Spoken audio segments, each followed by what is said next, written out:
Palanpur Abu highway પર અમીરગઢના ચેખલાના પાટિયા પાસે રાત્રિ દરમિયાન ટ્રેલર અને દૂધના ટેન્કર વચ્ચે અકસ્માત સર્જાયો હતો। ત્યારે જબર દૂધના ટેન્કર ચાલકનું મોત નીપજ્યું છે। ચેખલા ગામના પાટિયા નજીક એક ટ્રેલરનું પાછળનું ટાયર ફૂટી જવાના કારણે ચાલકે ગાડી રોડની સાઈડમાં ઊભી કરી હતી।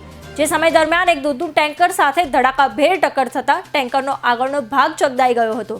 જોકે અકસ્માતની જાણ પોલીસને થતાં અમીરગઢ પોલીસ તાત્કાલિક ઘટના સ્થળ પર દોડી આવી હતી અને ટેન્કરમાં ફસાયેલા ચાલકને બહાર નીકળવાના પ્રયત્નો કરવામાં આવ્યા હતા।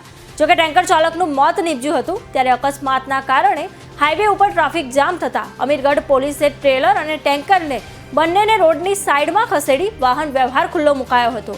ત્યારે અકસ્માતને લઈ આગળની તપાસ હાથ ધરાઈ છે।